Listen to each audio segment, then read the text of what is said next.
Il m'a dit, mais il faut qu'on la mette dans les rencontres de midi. Et d'où ça venu. Une créatrice de pont entre la pratique et la théorie.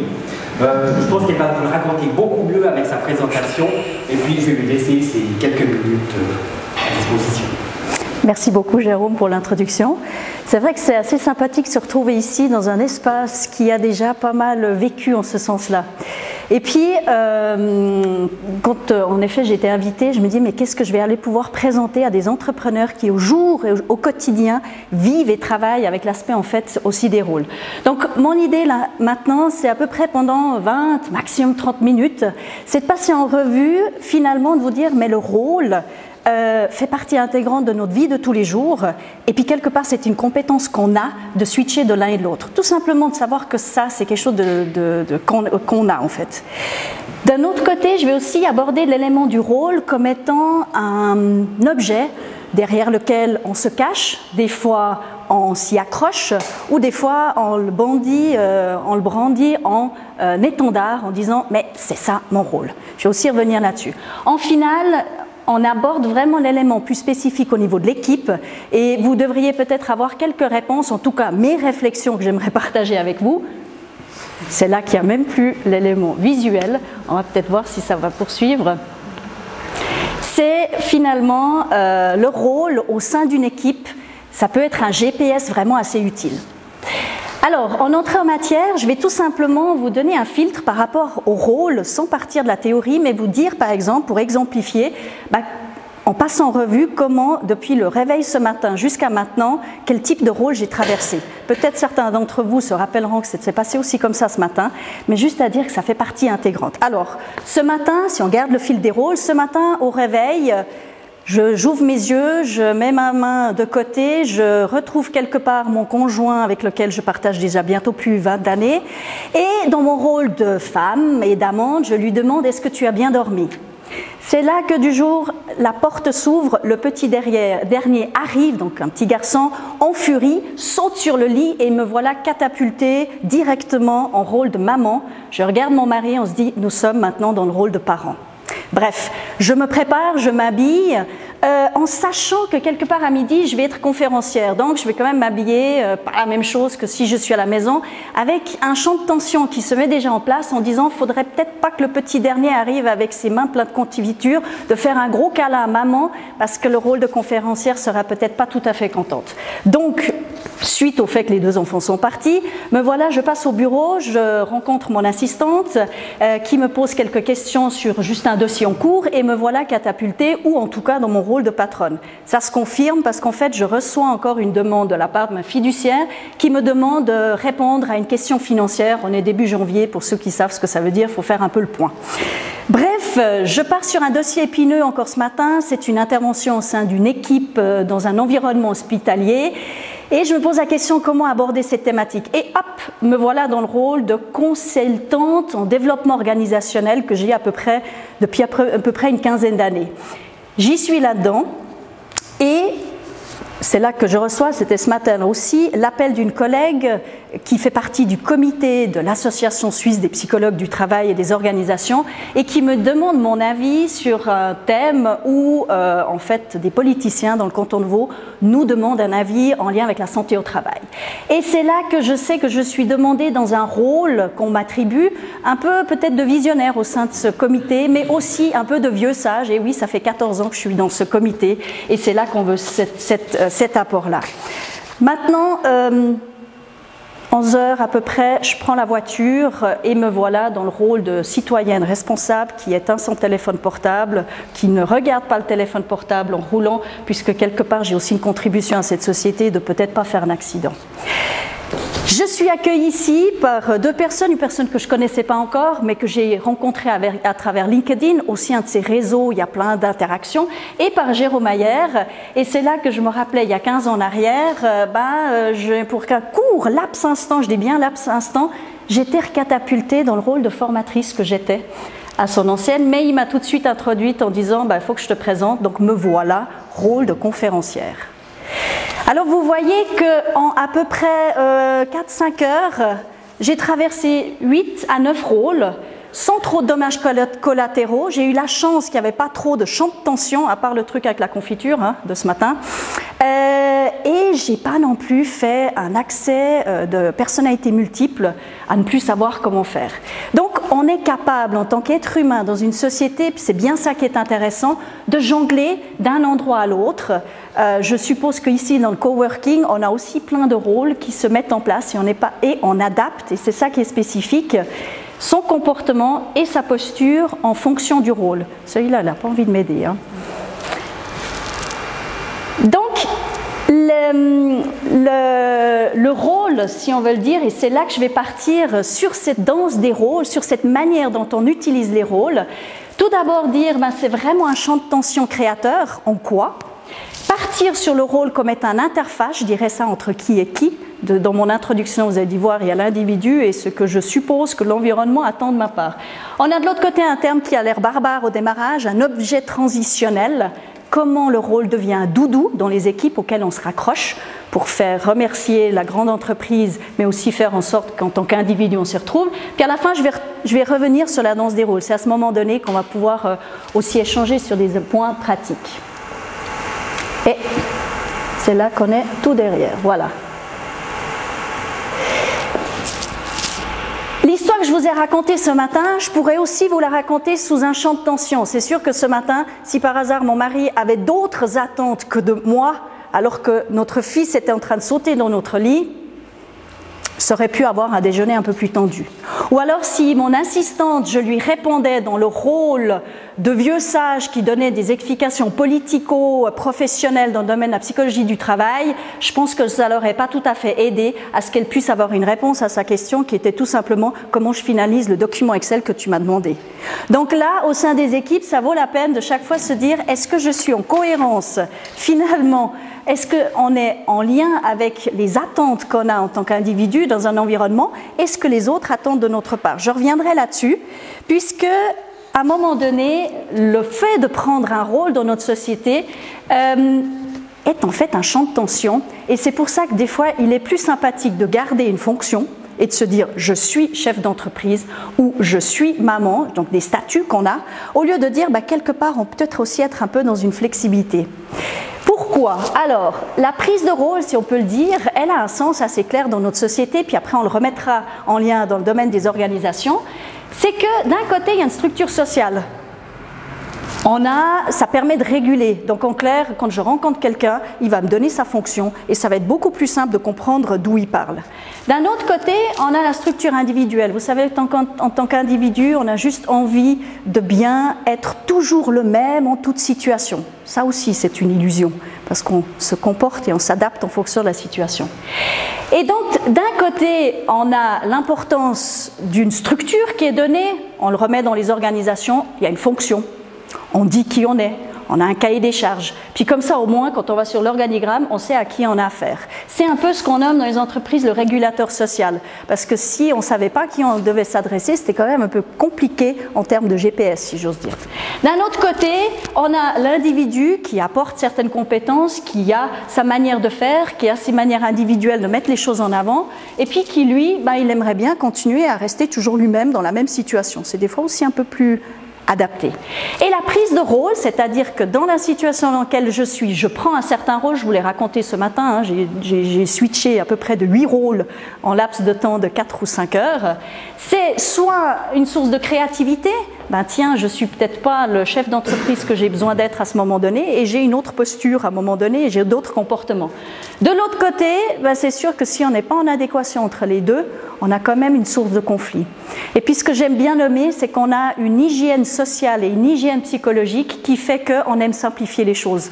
Donc il est des fois beaucoup plus simple de se référer « moi, je suis comme ça » ou alors de l'autre côté « moi, j'ai telle fonction ». Donc c'est sûr que prendre un rôle, c'est se jeter directement dans un champ de tension qui peut des fois être source de conflit ou qui peut être des fois source de créativité. Un petit élément en parallèle, c'est que je pense ça c'est ma pratique d'intervenant dans les organisations, que nos entreprises ont besoin de sortir de plus en plus des silos, ont besoin de beaucoup plus de transversalité, mais ça c'est pas défini dans le cahier des charges et dans la fonction. Donc c'est pour ça que je pense que là, la prise de rôle de cette manière-là devient quand même quelque chose d'assez important. Et là j'aime à citer Leclerc, bref c'est égal pour les références théoriques, mais c'est une personne qui a pas mal travaillé sur la dynamique de groupe et l'efficacité d'équipe, et finalement elle disait par rapport au rôle, c'est que loin d'être des simples costumes prêts à porter, les rôles traduisent une sagesse sociale et constituent la base de sécurité dont on a besoin pour prendre des risques, d'explorer des potentiels d'une situation. Mais c'est sûr que ça ne se fait pas sans champ de tension à un moment donné. On y reviendra par rapport à l'équipe. Le terme rôle, si je reviens juste dans sa définition, c'est là qu'on va sur l'interface. En fait, le rôle, si on revient en termes de l'origine du terme, vient du latin. On est dans le bon endroit pour se rappeler peut-être un peu du latin. Rotulus, qui veut dire un rouleau. Et en fait, à l'époque, le rôle était défini comme étant un rouleau sur lequel il était inscrit quelque chose. Mais d'un autre côté, on a aussi le rôle qui est en fait tout simplement ce que l'acteur doit réciter dans un espace qui est un théâtre. Donc en fait, on a dans le rôle ces deux dimensions qui sont d'un côté quelque chose d'écrit, quelque chose de défini, comme on l'a vu avant. Typiquement, dans les entreprises, on parle d'un cahier des charges ou on parle d'une fonction à un moment donné. Et puis, on a l'autre partie qui est la dimension de jeu. Et je peux vous dire, vous ne pouvez pas écrire dans un cahier des charges tous les comportements qu'on doit avoir en fonction de la fonction qu'on occupe. C'est vrai qu'il y a une dimension de jeu, il y a une dimension d'interaction qui se fait dans l'environnement dans lequel on est. Puis dans les équipes, c'est là que c'est un des ingrédients d'efficacité d'équipe. J'ai décidé aujourd'hui de ne pas vous amener toutes les théories d'efficacité d'équipe. Mais j'aimerais juste vous dire, vous avez pour cela un livre dans lequel il y a pas mal de choses écrites si ça vous intéresse, mais j'aimerais quand même par rapport au rôle, une interface. En fait, dans les théories qui disent comment développer l'efficacité au sein d'une équipe, il y a souvent deux portes d'entrée. Alors je vais m'attarder juste un petit peu là-dessus. Il y en a une porte d'entrée qui dit occupons-nous d'un individu dans la collaboration. Il existe dans le monde des ressources humaines pléthore de méthodes qui disent « Connaissez-vous, développez votre personnalité, vos compétences d'interaction avec les autres et quand vous saurez faire ça, on vous met en collectif et tout ira bien. » Donc quelque part, si je me permets de dire, c'est un peu psychologiser la collaboration en équipe en disant, je le fais un peu synthétique, si l'individu n'est pas capable de collaborer en équipe et que c'est à cause de ça que l'efficacité de l'équipe n'existe pas. Donc, quelque part, il faudrait que tout le monde ait certaines compétences et l'illusion que c'est uniquement l'individu qui se développe qui va permettre une collaboration est en fait, reste une illusion. Mais c'est un peu pas mal de théories qui vont là-dedans en disant je connais l'autre, comment il fonctionne, je connais sa personnalité. C'est une porte d'entrée qui des fois un peu psychologise. Alors, de mon métier psychologue, je me dirais mais c'est magnifique. J'ai qu'à faire un test de personnalité de chacun se connaît, puis après, l'affaire elle est réglée. Je considère que quand j'interviens en équipe, je ne suis pas une thérapeute, mais une psychologue du travail et des organisations. On a l'autre porte d'entrée, si je le fais bref et synthétique, c'est qu'il y a pas mal de méthodes dans les domaines des équipes qui disent, mais finalement, on va intervenir sur l'organisation de la collaboration. Il faut savoir que depuis qu'on a pas mal de systèmes Internet, celui qui me fait défaut juste maintenant, là aussi, on a pas mal de systèmes qui permettent de collaborer à distance, d'avoir des plateformes collaboratives, d'avoir des espaces d'organisation de travail, etc., etc.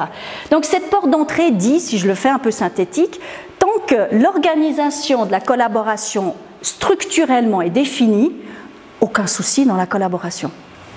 Je ne sais pas, ceux qui sont des gestionnaires de projets, vous avez beau avoir le meilleur des project managers au niveau technique, ça ne marche pas toujours non plus.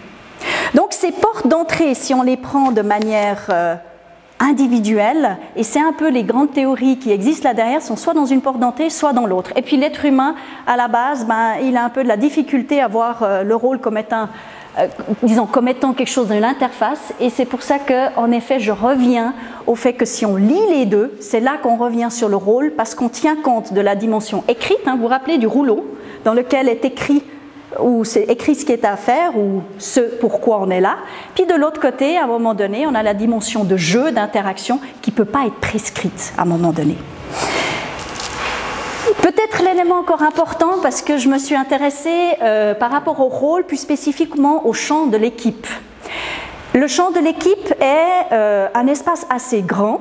Donc on n'est pas juste deux personnes qui se côtoyant, puis on se connaît tellement bien, je fais le lien avec mon conjoint, on se connaît tellement bien que quelque part il y a quand même une routine de certaines attentes où on est d'accord l'un envers l'autre. Mais dès qu'on collabore avec d'autres personnes, à un moment donné, il faut réapprendre à interagir. Donc c'est pas juste les duos, parce que là des fois on se comprend sans avoir besoin de parler, hein, quand on a des longues collaborations, mais on est un peu plus large et on peut avoir un peu plus d'espace de jeu possible. C'est quand même un espace qui n'est pas trop grand, comme je le disais avant. Quand on a une entreprise, typiquement, on ne connaît pas tout le monde et c'est juste pas possible. À partir de 14 personnes à peu près, on ne sait plus à qui on a affaire. Donc il est plus simple d'avoir un organigramme, une fonction, de savoir à qui j'adresse quoi. Puis un organigramme a la logique suivante, c'est qu'au moins on sait qui est censé prendre quelle décision à quel moment. C'est juste ça que ça sert aussi. Mais bref, je reviens justement que cette idée de rôle ou cette idée de rôle comme objet transitionnel, qui est en fait ce troisième point que j'aimerais aborder ou parler avec vous, c'est qu'il peut exister dans un espace-temps assez grand, mais quand même assez restreint, pour qu'on puisse justement jongler avec ces diverses dimensions qu'il nous faut. Un part décrit pour l'individu, puis de l'autre côté défini par l'organisation à laquelle on appartient. Là, je fais un lien avec cet objet transitionnel. Je vous ai parlé en entrée de matière que le rôle peut être ce doudou auquel on s'accroche, derrière lequel on se cache, ou alors qu'on brandit pour dire « mais ça c'est mon rôle » à un moment donné. Là, je fais un petit lien avec Winnicott, qui est un spécialiste du développement de l'enfance. Vous allez dire, mais qu'est-ce que ça a à voir avec l'équipe? Et Winnicott disait qu'un enfant, pour qu'il puisse se détacher des personnes dont il a besoin pour être rassuré, hein, qui sont soit la maman, soit le papa, les gens qui s'en occupent, pour pouvoir devenir autonome dans ce qu'il a à faire en tant qu'individu, à un moment donné, il va s'accrocher à un doudou pour être assez rassuré. Et puis il faut savoir que la maman et le papa, ça le rassure aussi que le doudou est avec l'enfant. Donc quelque part le rôle, et c'est pour ça que je parle de rôle comme un objet transitionnel, c'est un peu cet objet qui rassure d'un côté l'organisation parce qu'en fait j'ai engagé la personne pour faire ça et elle est censée faire ceci. Et comme je la contrôle quand même pas tous les jours, je peux un peu lui faire confiance que je lui ai donné un cahier des charges, une fonction établie, définie avec ce qu'il est à faire. Donc c'est assez rassurant. On peut laisser libre un peu plus le collaborateur. Puis d'un autre côté, on a le collaborateur qui est rassuré parce qu'il se dit « au moins je sais pourquoi je suis ici. On m'a dit de faire ça. On m'a dit de poser ça, ça c'est mon cahier des charges. » Alors c'est sûr que ce qui devient intéressant, c'est que dans des moments où ça devient un peu plus dur, on reste coincé ou on se colle sur un de ces aspects. Alors je vais vous donner des expressions typiques que j'ai rencontrées, parce que bon, on me fait intervenir dans les équipes, non pas quand ça fonctionne bien, mais quand ça fonctionne mal. Donc en clair que justement où ça commence à coller, où ça commence à bloquer, où il y a des tensions mises en place, et puis que les responsables ou les équipes nous disent « écoutez, là on a franchement besoin d'une intervention, ça ne joue plus du tout ». Alors je vous donne quelques expressions, et puis on va revenir, on va dire « mais tiens, pourquoi c'est justement ce rôle comme un objet transitionnel ?» Typiquement, il y en a une expression qui se dit « de toute manière, c'est toujours à cause de toi qu'on n'avance pas ». Une autre expression, maintenant, vous vous taisez, c'est moi le chef et c'est moi qui décide. Une autre manière. Ou alors de dire, ah c'est bien cela, c'est ton côté financier, pinailleur qui nous empêche de voir plus grand, plus stratégique. Ou alors le dernier, c'est toujours la même chose, ce sont les directeurs qui décident alors qu'ils ne comprennent rien du tout à ce qu'on fait. C'est sûr que ces expressions, au-delà d'être jugeants, donc franchement ils n'invitent pas trop à entrer en collaboration, ça c'est sûr, mais en fait ils révèlent extrêmement beaucoup sur ce que sont les attentes de l'individu par rapport à l'organisation ou des attentes que l'organisation a envers l'individu. Et en fait, ces expressions mettent le doigt quand même que le rôle, et là on revient justement de quoi est constitué le rôle, vous arrivez à voir, c'est bon ? C'est qu'on a trois aspects dans un rôle, si on le remet dans l'environnement de l'organisation. On a d'un côté, tout simplement, ce que l'organisation apporte. Elle apporte la fonction dans une organisation sociale. Avant, je parlais de statut, de maman, de patronne, etc. Mais c'est la même chose dans une entreprise. On a normalement, avec une fonction, quelque part des responsabilités et un pouvoir décisionnel. C'est ce que je disais avant, les organigrammes servent à savoir qui décide quoi. Même si ça c'est de manière formelle et de manière informelle, il y a d'autres choses qui se passent grâce au rôle, justement. On a de l'autre côté l'individu, ce qu'il apporte. Alors lui, dans le rôle, il apporte tout simplement des éléments qui sont liés à sa personnalité, ses compétences, son expérience, son expertise métier, ses valeurs, sa vision du monde, son ancienneté aussi. Donc ça, c'est ce que l'individu apporte. Les bons recruteurs savent que normalement, il vaudrait mieux que la fonction matche avec l'individu et l'individu matche avec la fonction. Mais il faut savoir qu'on n'a jamais le 100% qui est rempli. Et de l'autre côté, l'individu, des fois, il est obligé de dire dans cette fonction, je ne vais pas pouvoir mettre ce comportement en avant ou cette compétence en avant parce que ce n'est pas ce qui est attendu. Et c'est là que je viens au troisième ingrédient, j'arrête pas d'en parler depuis avant, c'est que ça, ce n'est pas suffisant pour une dynamique de groupe. Et c'est là qu'on est dans ce rôle comme objet transitionnel entre les attentes de l'individu